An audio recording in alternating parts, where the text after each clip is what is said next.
America needs a tidal wave of the old-time religion. I have sinned against you. How dare you! We have no need to doubt God. The harlot Babylon is preparing the nations to receive the Antichrist. I didn't even build that house with money from the church. I built it with money from my book. I don't make this stuff up. Repenting of your sin. It is a moral issue. They got together and swore a pact to the devil. I just enjoy seeing people worship, praising God. Hey everybody, welcome to Believe It or Not. I'm Damien. And I'm Trevor. And we're back again for another episode. And we're back. Another bye week. Welcome back to the bye week, to the bayou. If you live in the bayou, born in the bayou. What do you get up to today? Went to Costco. Ooh, nice. Yeah. Nice. That's pretty great. Yeah. I worked today. How was work? It was good. I was serving this one table, and this old lady's like, Who do you remind me of? And I was like, I don't know.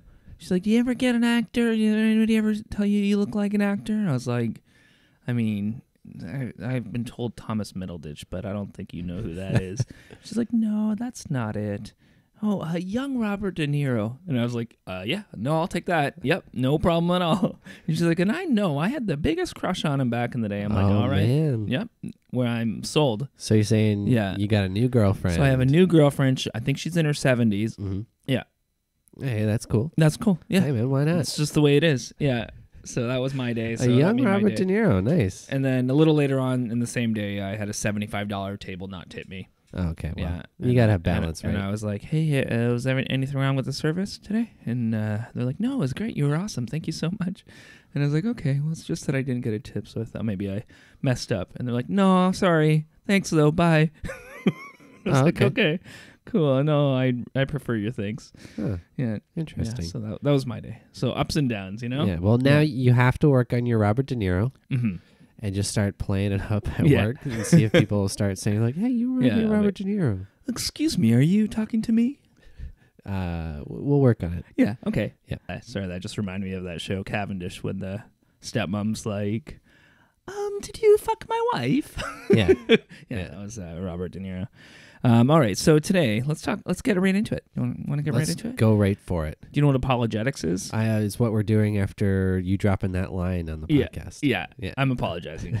So I'm apologetic, but apologetics is a little different. Mm-hmm. Apologetics is like when you argue for the faith, like when you give arguments for why God's real or why your faith is the right one, the real one. Why do they call it apologetics? It seems like it's from the same Greek word as apology, basically like explaining and... Oh, they're retaking the word? They're retaking the word. Actually, I had the definition, or the etymology up. I'll just grab that real quick. I mean, I'm sure there's a reason for it, but I mean, with like the current understanding of apologizing and apologetics, it seems like, well, what did they do that they're so sorry about? Yeah, it just means, it's just Greek for speaking in defense. Oh, speaking in defense. Yeah. Okay. So like you're speaking in defense of the faith. Why do they call them speaky defenders? Yeah, it's good. Or speakeasy. Or just the defenders. Or the defender. Oh, Marvel's defenders. That's what they could call it. Be like, oh, I'm a Christian Marvel's defenders. Christian Marvel's defenders. I argue for the faith. And Marvel. Yeah, exactly. I remember when was the Parkland shooting? Oh, when was that? Was it last spring or was it I think a year ago? It was something like that. Yeah. Well, I mean, that's almost a year ago now. Yeah, that's true. Close. Yeah, I guess so. Yeah. I guess last spring. Yeah. Wow, time flies. But this picture was going around on Facebook. It was like a t-shirt and it said something like, people ask why God didn't stop it, but you kicked God out of school a long time ago. Oh, right? I've seen these before. And so I posted a thing about how awful that was. And this one guy, he's like a theologian, kind of apologetics guy. Mm-hmm. That's kind of his main thing. His comment was, "That's a terrible T-shirt, right?"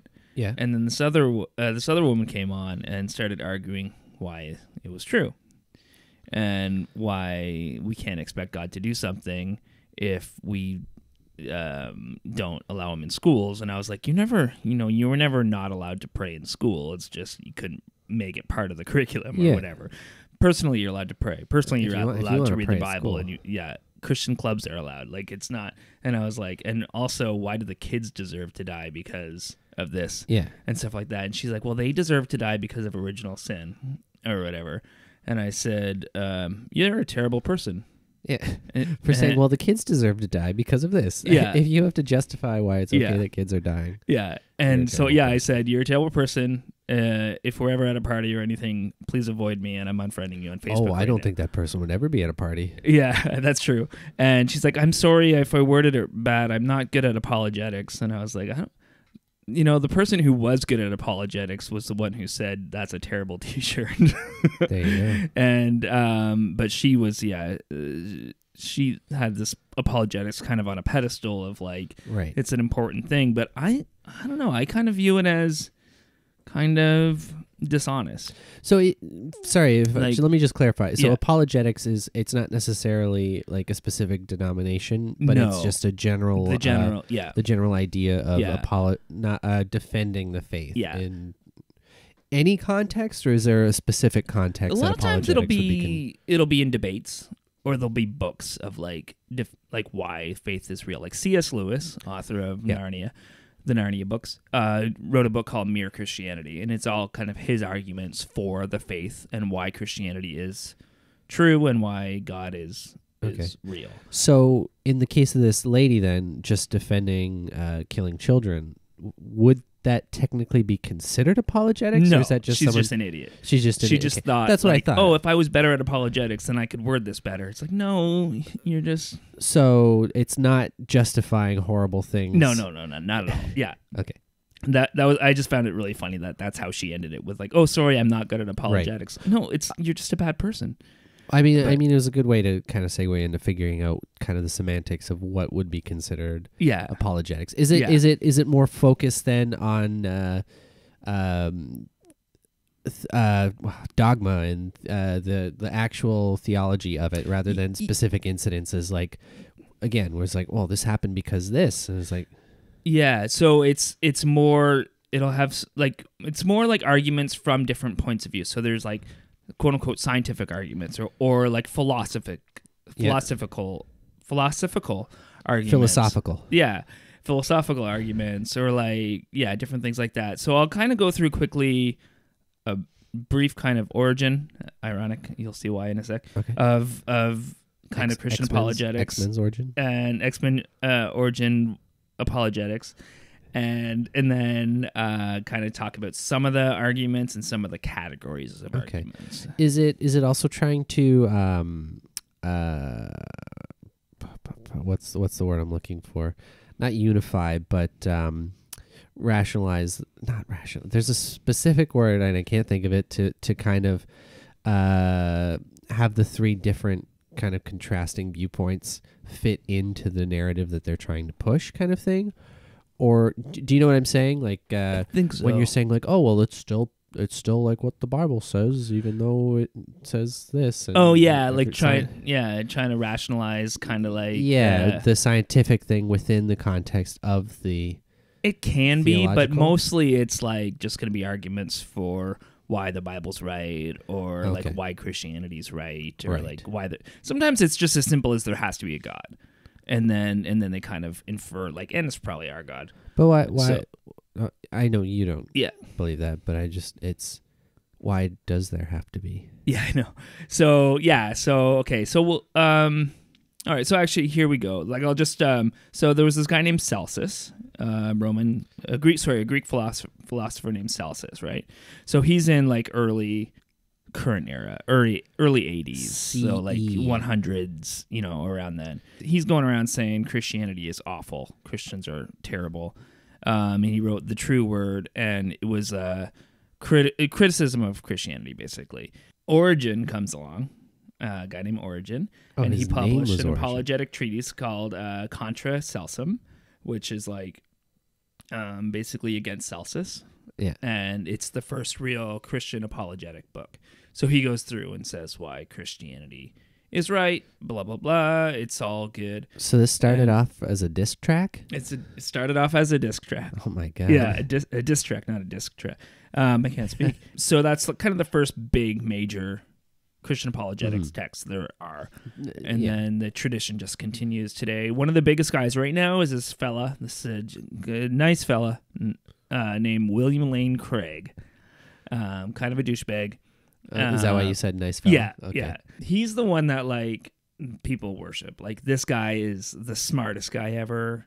Is he? I'm trying to think of someone analogous to that. Someone like a Jordan Peterson in a way. Yeah, that some people or kind like of a view Neil him. deGrasse Tyson, or like how people just kind of think he's the smartest person ever. And and that's he has a very devoted base, and Yeah. it's kind of like, well, wait a minute, let's step back a bit. Like they just think he's like super smart. He has something called the cosmological argument, which we'll get to in a bit, or I could just cover it now. It's basically this: whatever begins to exist has a cause. The universe began to exist, therefore the universe had a cause. Why? Wait, whatever begins to exist had a cause? Yeah. The universe began to exist, therefore the universe had a cause.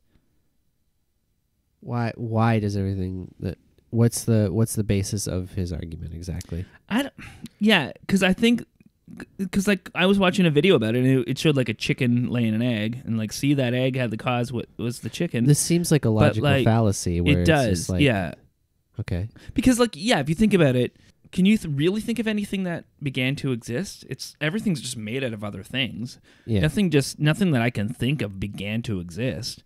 Like even a newborn baby, it's DNA from their parents, and it cells. I think in that way, then that makes sense. Things have a cause, and that's why they came to be. They came from something else. But I guess he's trying to say that at the very before there was anything, and then there was something. Yeah, there's there has to be a cause for it. But and granted, if that was true, how do we know it's God? Mm-hmm. There's other hypotheses of what could have caused the Big Bang. Yeah.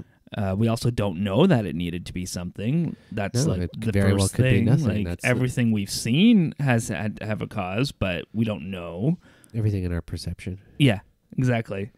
So it's that's his main argument. That's one of the big ones today that you'll get a lot of people arguing. One of the first ones, though, one of the first big ones that you'll get when people are arguing the faith to you, and this is something that guy on the street hands you a little tract and wants to talk to you. Oh, I don't usually take those. Oh yeah, he's gonna bring up the Pascal's wager. Do you know Pascal's wager? I've heard of this. I remind me. Okay, I'll give you the gist of the way it's worded a lot of times, and you can just be like, you're using Pascal's wager, and then I'll read you what he said. Okay. So basically, there can either be a God or not a God, right?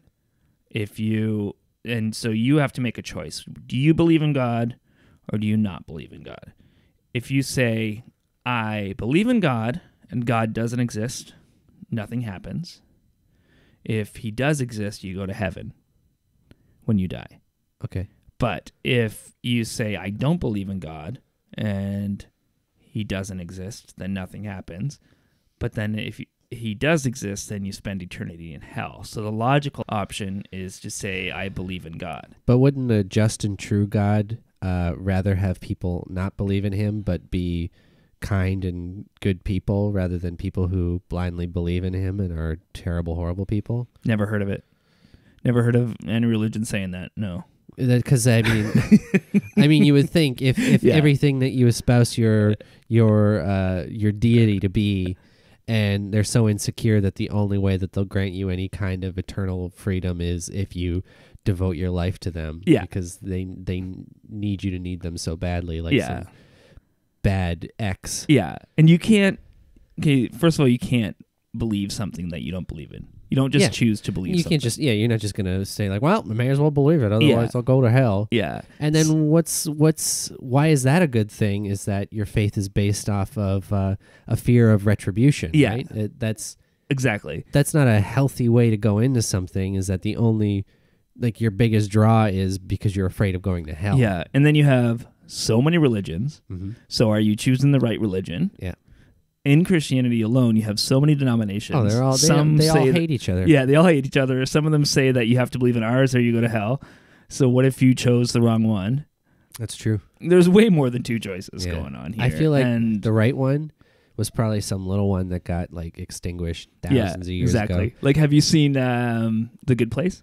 Not yet. No. Okay, it's good. In the first episode, they talk about only one person ever got it right, and it was in 1972, and a guy was stoned, and he just like spouted off what he thought the universe was like, and he was the closest, and they like have a picture of him in the office. Nice.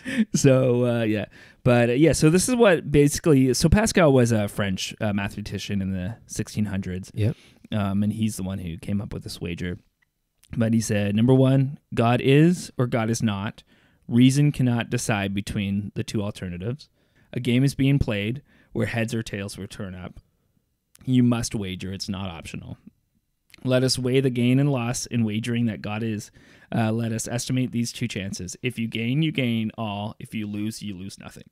The thing about that, though, is it's also making an assumption that the reward and punishment for there being a God is based on one specific ideology of what God is. Yeah, exactly. So that in itself negates the whole argument, wouldn't it? What if there's a God who's like really self-conscious, who doesn't want people to believe in him, and the only way he's going to give you heaven is if you don't believe in him? What if that exists? The what do only you way do he's then? going to give you heaven. Yeah. I more meant along the lines of that if there is a God, is it going to be the Christian God that will send you to heaven or hell? Or is it going to be my self-conscious God? Is it going to be your self-conscious God that you have to not believe in him? He's just like, thanks for being chill about things, bro. Yeah. Come on in. You can have the room down the hall. Please don't talk to me. Yeah, and then he says, wager then without hesitation that he is.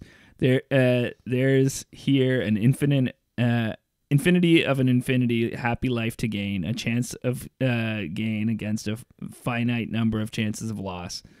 And then he goes on like that. And then, the point at the end, he says, but some cannot believe. They should then at least learn your inability to believe and endeavor then to convince themselves. They should learn their inability to not believe? Their inability to believe. Inability to believe. Sorry, I added an endeavor then to convince themselves. Maybe they have an inability to not believe. Yeah. Maybe like two-way street, Pascal. Two-way street, Mr. Pascal. Listen, look where Pascal ended up. Yeah. Dead. Take that. And think about it. And then he woke up and he's in like Mormon hell. What's Mormon hell? Do they have a hell? No, they don't have a hell. Okay, then. Yeah, but they have layers of heaven. So he's in the lowest level of Mormon heaven, and he's like, oh crap. Well, at least is it a bad layer? I think it's just, I don't know, maybe it's just uncomfortable, and maybe like there's just like you have something in your shoe. I mean, you would think that any layer of heaven would be all right? Yeah, you'd think so. I guess, the grass is always greener. Yeah, or the clouds are always whiter. Yeah, maybe you just have brown grass. Because they live in cloud condos? Cloud condos, yeah, that's how it works in heaven. You have a cloud contractor come in. And yeah, they're tearing down all the 2-story homes to build cloud condos. So then I'll go through. These are mostly from the Wikipedia page for Christian apologetics. Okay. Because that's where I get most of my outlines. Yeah, I mean, it's a publicly sourced encyclopedia. Exactly. So here are some categories of different other types of apologetics. Wait, I just want to say, if anyone has a problem with our facts, you can blame the world. The world. All right, that's please. a good Norm Macdonald. Thanks. They went to war, and guess who they picked as their opponent? The world. It just felt fitting for what we were talking about, but please, continue. Defensive miracles is a common one. Like, hey, I saw a miracle once, therefore God must exist. Defensive miracles. Yeah, that's what they're called. Yeah, defensive miracles. Okay. Yes. So they cited C.S. Lewis, Norman Geisler, and William Lane Craig having used these at some point. Can you give me an example of one of these that might convince you? Yeah. If you have one. If you I don't have one ready to go. Let's see if I can find one. This would just be like any kind of miracle, or something like Jesus' miracles were definitely true, therefore Jesus was God, or miracles happened today and therefore definitely God. The thing is, like, Jesus' miracles were definitely true, therefore it's real. God. Yeah, that's basically saying this fictional thing is real, therefore this other fictional thing is real. It's true. It's like, what? Yeah. That does not track. Spider-Man used webs. We can prove it because it says in this book, Spider-Man used webs. Therefore, comics are real. Yeah. prophetic fulfillment is another one. Okay. So basically, they say that. Kind of like if they said it would happen and then it does. Yeah, basically, there's a lot of people who say that Old Testament prophecies came true in the New Testament. But that's two works of fiction written. It's true. It's the same book. It's like reading a book and then reading the sequel and being like, a lot of the stuff they said in the first book is coming to fruition in the second one. Yeah. It's like, that's how you write a book. Yeah, exactly. It's like, because a few of them are in Daniel, and they talk about like the anointed one entering the temple doors, and they're like in 70 years or whatever, and they're like, and he did that in 70 years. And I remember I was watching, I think it was The Atheist Experience. It's a TV show with Matt Dillahunty, and somebody mentioned that, and he's like, so what is it, like the first person who walks in the temple after 70 years is the one? You're our 70th year customer. Exactly, the banners. Yeah, exactly. It's like, I just came in for some more anointment cream or something. Yeah, exactly. And then, even like they have a lot of times, have you seen Passion of the Christ? Yeah, years ago. Yeah, you know how like it opens with a verse from Isaiah? I don't know it that well, sorry. Yeah. This was like at least 12 years ago when I saw it. Yeah, it's like, because the verse in Isaiah is like, he was wounded for your iniquities, bruised for your disease, or whatever.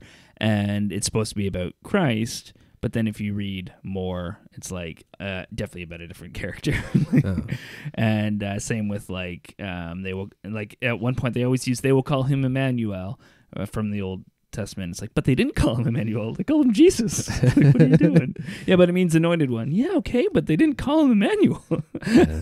It seems like they're cherry picking things to work for them. Yeah. The other thing too is it's just the Nostradamus effect. Yeah, it's true. Actually, it's funny because right in the Christian Apologetics Wikipedia page, it says see also post-diction, which is the skeptic's term for it, basically saying that like, you can just make things fit. Yeah, which is what people do all the time. Yeah, there's hits and there's misses. You ignore the misses. Oh, especially when there's such an ambiguity in the language. It's so easy to say, like, well, this must mean this, and this is this, therefore this. Exactly. Yeah. It's like, well, no, that's not how things work, but okay. It's like really long, cold reading over time. Or like astrology, horoscopes. Yeah.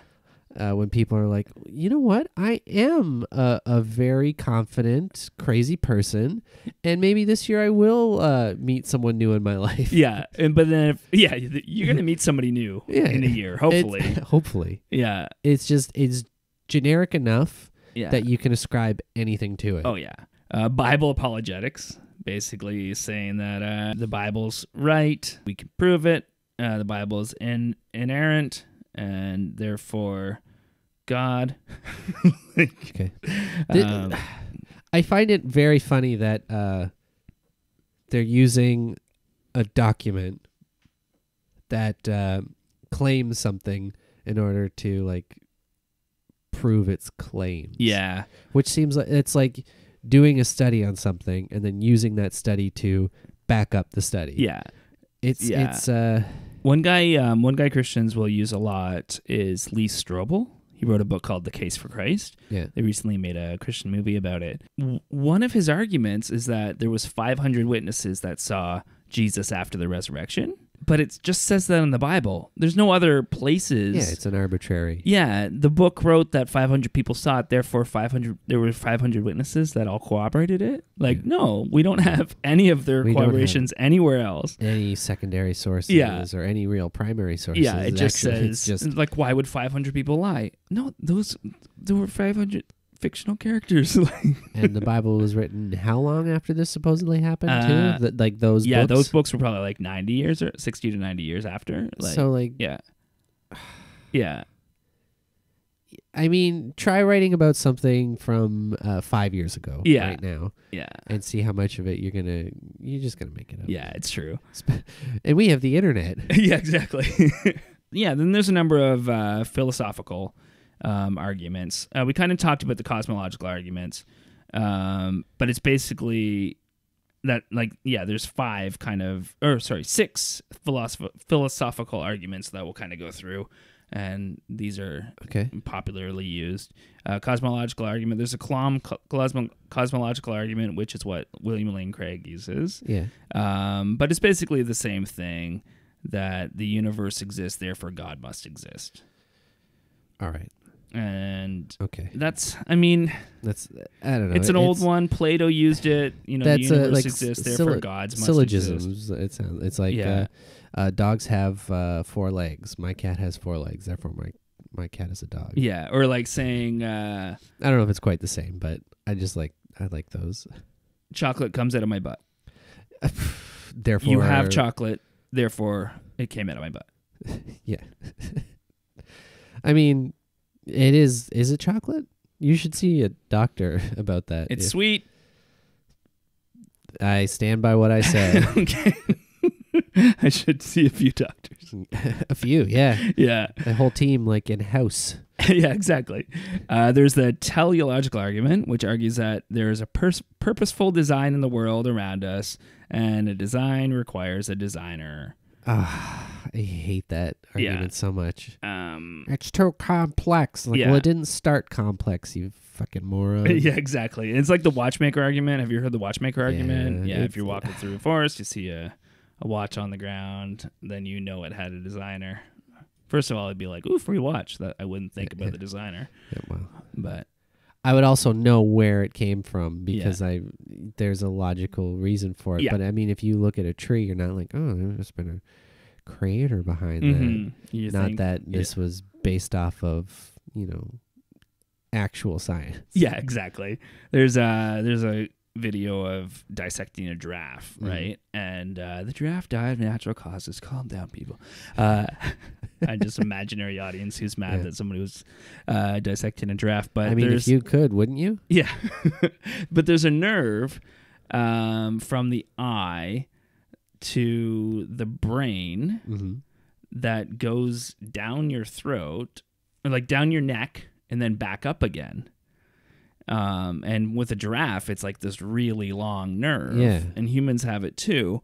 And the reason is from the fish stage, it didn't really matter because they were both there. But just as we evolved, it just went down further and further down. Oh, okay. And it's just not the shortest path because that just happened. Just kind of a odd thing that a biological leftover. Yeah, exactly. Yeah, well, I mean, I was talking to someone about this. Is like they were asking, like, why do men have nipples? And it's like it's just the developmental stages of human beings. It's just how we develop in the womb. We all start as one gender, and then it kind of like goes wherever to where it goes. Yeah, I always thought it was because God thought we looked weird without them. That's true. If we were just smooth, it'd be weird. Yeah. Do you think we could probably get some surgery to just be smooth? I think so. Yeah. I don't see why not. Yeah. Yeah. Can we get something else there instead of nipples? Let's get that going. Yeah, like maybe hot and cold faucets. I was going to get one for like melted butter. Oh. And then the other one could be for, I don't know, soda water or something. Yeah.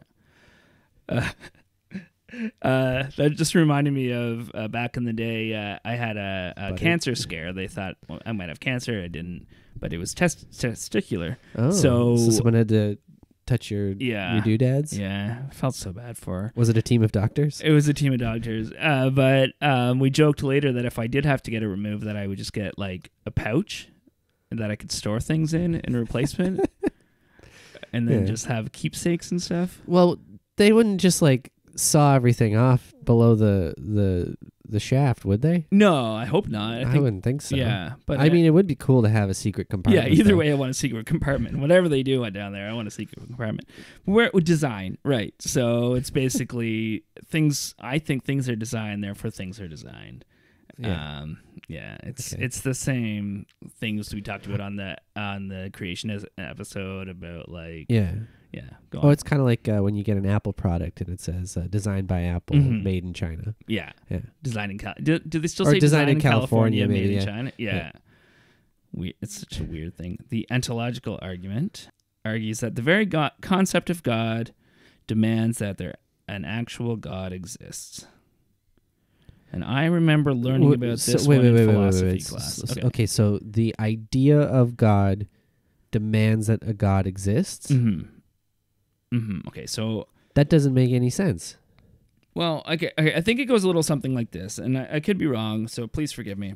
If you can imagine the most infinite kind of being. Is it the Watchers from Green Lantern? It's the Watchers. Is that what they're called? I think that's what they're called, right? From Green Lantern. But they don't actually exist. I'm just gonna read it because I can't give you the gist. So this is Anselm of Canterbury, theologian. This is what he said. It is a conceptual truth, or to speak true by definition, that God is a being than which none greater can be imagined, that is, the greatest possible being that can be imagined. God exists as an idea in the mind. A being that exists as an idea in the mind in reality is, other things equal, greater than the being that exists only as an idea in the mind. Thus, if God exists only as an idea in the mind, then we can imagine something that is greater than God, that is the greatest possible being that does exist. But we cannot imagine something that is greater than God, for it is contradiction to suppose that we can imagine a being greater than the greatest possible being that can be imagined. Therefore, God exists. So all of these arguments seem to be based around the fact that it's making assumptions that things that can't be proved are true in order to prove things that can't be proved are true. Because it's saying that, you know, because it's not saying that if he exists as a being in the mind, he must be true. It's that if he does and he only exists there, that means there could be something greater than God. That's why it's true. Yeah, and another way he puts it. But that's like that's like saying like hamburgers are great, but pizza's better. Therefore, but I think hamburgers are the ultimate food. So if that's the case, then pizza can't exist. Yeah. It's like, what? Yeah. No, you're right. Yeah. Another way he says it, by definition, God is a being. God is a being than which none greater can be imagined. A being that necessarily exists in reality is greater than a being that does not necessarily exist. Thus, by definition, if God exists as an idea in the mind but does not necessarily exist in reality, then we can imagine something that is greater than God. But we cannot imagine something that is greater than God. Thus, what about super God? Also, who says we can't imagine something greater I just than God? did. Super God. He's like... That's true. God, too. Yeah. God's older brother, Dougie. God's older brother, Dougie. Shut up, God. Shut up, Dougie. I'll tell him, Mom. I'm creating a universe. Yeah. He goes on. But yeah, we just proved him wrong with Dougie. Yeah. With Dougie. Yeah. This episode goes out to Dougie, our one true super God. We love you, Dougie. We love you, Dougie. We'll always love you. Okay, and then we got the moral argument. Basically says that if morals exist, they have to come from God. That's another one that I hate too. Yeah. Again, it's back to what we were saying. It's that your morality is based on a fear of retribution. Yeah. Well, it's like, okay, if moralities exist because of God, then how come in the Bible slavery's okay? Yeah. A rapist just has to pay a dowry to his victim's parents, and God can tell you to smash babies' heads against a rock. Because people today are weak little snowflakes, Trevor. That's true. That's You're right. why. Yeah. Okay. Yeah. Back then, they knew what was going on. Yeah. They were living the righteous path. Right. And we've strayed. Then we have strayed. And that's why we can't listen to comedians in colleges anymore. Yeah, that's true. Oh, yeah, that's the thing. Comedians can't go to colleges anymore because the snowflakes. Now they're all going to be uneducated assholes. They get snowed out. Yeah. They got snowed out. It's a snow day for them, so. And then, okay, so the transcendental argument argues that all of our abilities to think and reason require that the existence of God.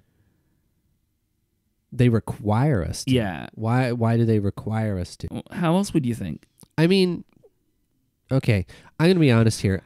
I don't think that much about God. Yeah.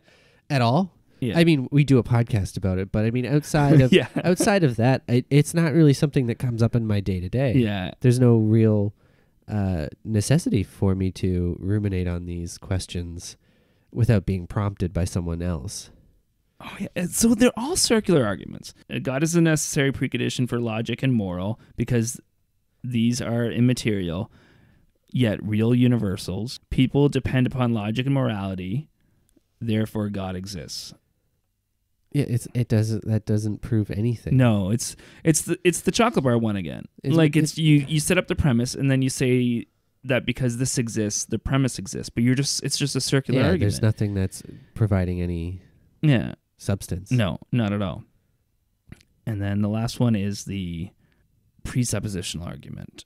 Basically, what they're saying is Christianity is the only religion. So this is less about God existing and more about Christianity being the good one. Mm. So basically, what you're using is you're comparing, you're pointing out the flaws in other faiths and saying why those faiths are wrong, and then you're arguing for why Christianity is right. So you're saying that there's no contradictions in the Bible, and Christians do good things, and I don't know. So it's trying to prove faith by disproving other faiths? Yeah. They're trying to prove your faith by disproving other faiths. and presupposing that that's really funny. It's so the right one. That's so petty. Yeah. It's just like, no, I'm cooler because Jimmy's an idiot. Yeah. It's like, what? Yeah, exactly. What does that have I think to do I with butchered the description for that one, but that's kind of how I understand it. Yeah. Yeah. I received a little message here that this is kind of related to what we're talking about, but there is an argument for intelligent design that's talking about DNA as a manual for life, and there's a creator of the manual. Oh, yes, and yes. like it's the idea that therefore someone had to write that manual in order for it to get made. Yeah. Like at the dawn of time, everything was just as it is right now. Yeah. Yeah, that's the thing. Like the argument is basically, if you picked up a book, you would assume there was an author. Yeah. If you look at our DNA, which is an instruction book for how we are created, you would assume that instruction book has an author. The thing about that, though, is that that's supposing that language just was immediately invented right away, and it was all there. Yeah. That it wasn't a progression, that we didn't have to come up with this and develop it and make it into what it is today. Books don't mate. Books don't have other baby books that take information from one book and another. What about the dictionary? Checkmate, atheists. You just checked my mate. Oh, wait. Yeah. Checkmate, atheists. Sorry. What about the dictionary? I don't know. I think I was checkmating the wrong person there. No. I'm converting back. Okay, good. Yeah. To what? Lutheranism. Okay, good. Yeah, I'm going to be a Lutheran again. Yeah, I didn't want you to be that other one. Yeah. Yeah. That's apologetics. It's a big industry.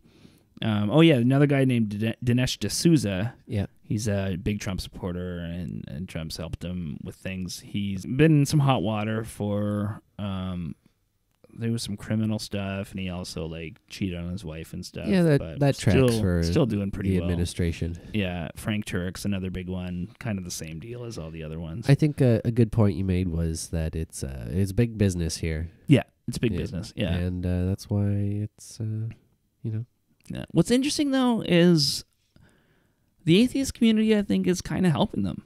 Really? Yeah, because atheists like debating, right? I'm not surprised by that. Yeah. I mean, for the most part, I'm not a fan of the atheist community or culture. Yeah. And because I think, a lot of it is they'll set up these debates. Yeah. I mean, you have Bill Nye debating Ken Ham. Ken Ham's an idiot. Mm-hmm. But Ken Ham got most of that money. Yeah. And so it's I get you want to say your arguments and stuff like that, but it's also, I don't know. It's I don't know how to go about that, because I think there's definite values in those debates. I think the debates are they can be. A lot of times those kind of debates are really great. I think I meant more on a person to person and kind of a general audience sort of perspective. Yeah. There's kind of a reverse apologetics, I guess, a YouTube channel called Street, I want to say epistemology, but basically what he does is he goes and just asks questions, trying to figure out how you got to your faith and how you came up with your faith belief and how you still justify it. So he kind of just breaks it down for you to allow you to start questioning your faith, and they're really interesting conversations. We should put some links up about that. Yeah, I'd like to check that out, and I'm sure people would as well. Yeah, for sure. All right. So that's all I have. Do you have any other questions? No, About I think we covered most of what it was. Yeah. I mean, I think about halfway through, we kind of got into circular discussions about these circular arguments. Yeah, exactly. So I think we're all right. So we'll just head right into the Christian rock lyric of the week. Let's get to it. Can't you see you're not making Christianity better? You're just making rock and roll worse. What is the rock lyric today? Love of my life, Rebecca St. James. The love of your life. When I was 17, she was the love of my life. When I was 17, I drank some very good beer. So this song is called God by Rebecca St. James off her album God from 1996. So she's really hitting home with these titles. Her next album was called Pray, and the song was called Pray. There's one song on it called Pray. Yeah.